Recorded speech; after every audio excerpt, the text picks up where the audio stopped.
Réfection d'une murette en pierre sèche sur le cru Banyuls. Les terrasses, appelées fèches, jouent un rôle principal de récupération et de drainage des eaux de ruissellement vers les rigoles en pierre sèche, appelées agouilles, réduisant ainsi le risque érosif. Les murettes créent des ruptures de pente sur la parcelle, interceptant et freinant ainsi le ruissellement diffus.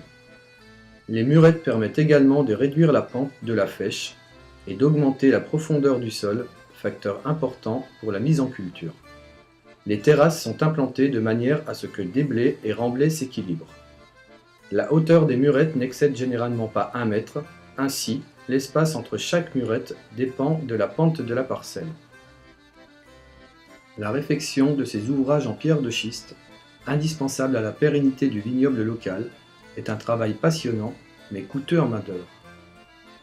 Les photos et vidéos présentées ci-après ont été réalisées en avril 2011 lors d'une formation organisée par le groupement de développement agricole du cru Banyuls et des Alberts, GDA, et animée par des viticulteurs retraités de Banyuls-sur-Mer.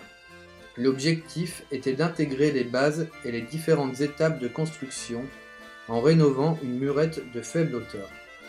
Les pierres utilisées lors de ces rénovations sont généralement trouvées sur place et proviennent de la récupération des pierres de la murette écroulée et des abords de la parcelle. La préparation du chantier. Il s'agit de dégager la zone effondrée en triant les pierres suivant leur utilité. Les grosses pierres sont conservées à portée de main, généralement placées au-dessus de la tranchée. Les petites sont placées derrière. On creuse jusqu'aux pierres de fondation ou co-sol de l'ancienne murette pour s'assurer qu'elles reposent bien sur la roche-mère et qu'elles sont stables, qu'elles présentent une inclinaison vers l'amont qui permettra de donner du fruit au mur, que le co-sol est constitué de grosses pierres. Si l'ancienne fondation n'est pas convenable, on dégage les pierres et on creuse à nouveau jusqu'à la roche-mère en respectant une légère inclinaison amont. On creuse également suffisamment loin derrière l'ancien corps de mur, de manière à dégager les petites pierres de drainage appelées réplômes et laisser place propre. La fondation ou co-sol. La fondation appelée co-sol est composée de grosses pierres qui serviront d'assises à la murette. Il est important que cette fondation soit enterrée pour la stabilité du mur. Comme en maçonnerie, un cordeau tendu est indispensable à l'alignement de la base de la murette. Les pierres peuvent être rectifiées au marteau et calées avec des petites pierres plates appelées yosettes afin de rendre la fondation la plus stable possible. La position de travail est un pied en dehors et l'autre à l'intérieur de la fondation, le corps face à l'alignement de la murette.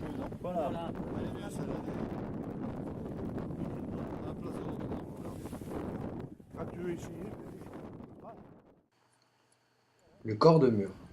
Le corps de mur est constitué de pierres laissées généralement à l'état brut, appelées rocs de Parette. Toutefois, le vigneron les rectifie parfois sommairement à coups de marteau, notamment pour obtenir une face plus plate qui sera tournée vers l'extérieur. Les pierres sont disposées de façon que leur longueur se trouve dans l'épaisseur du mur.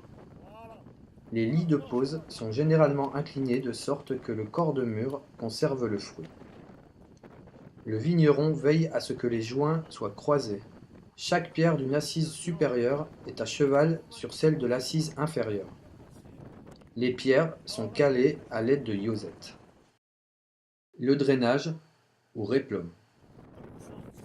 Le drainage est réalisé au fur et à mesure de l'édification du mur. Il est constitué des petites pierres impropres à la confection du corps, mais dont la granulométrie est parfaite pour laisser passer l'eau. Il remplit le vide laissé entre les pierres du corps de mur et la terrasse supérieure. Le réplôme est traditionnellement déversé à l'aide d'une corbeille en osier à 2 poignées appelée banaste. On trouve aujourd'hui en remplacement des auges en caoutchouc à 2 anses.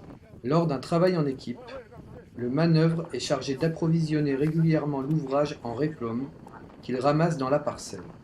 Le réplôme casse la dynamique de l'eau et participe à la cohésion de l'ensemble de l'ouvrage et sa stabilité. Le couronnement, ou coverte. Les murettes ne dépassent pas le niveau de la terre en amont, elles sont donc exposées à l'érosion. C'est pour cette raison qu'elles sont consolidées au moyen d'un couronnement qui vient bloquer les dernières assises et chaîner longitudinalement la partie supérieure. Ce couronnement est constitué de grosses pierres au-dessus plat, les covertes. Leur taille importante permet de couvrir de larges surfaces. Comme pour le corps de mur, la face la plus plate est tournée vers l'extérieur. Ces pierres n'ont pas toutes la même épaisseur, aussi sont-elles calées à l'aide de yosettes, petites pierres plates qui permettent aux vignerons d'ajuster la hauteur. Le cordeau permet de régler avec précision la hauteur de la murette. Et quand tu as fini, tu as un mur, tu as une fête qui est bien alignée, bien droit. Ouais. Tu peux y mettre des verres. Ça bouge pas. La finition. Il arrive que le parement présente des interstices sur la face visible qu'il est possible de combler au moyen de petites pierres.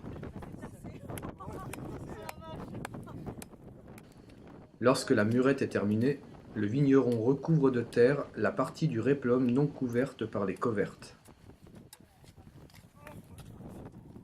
On finit à la truelle, ça c'est du travail d'expert.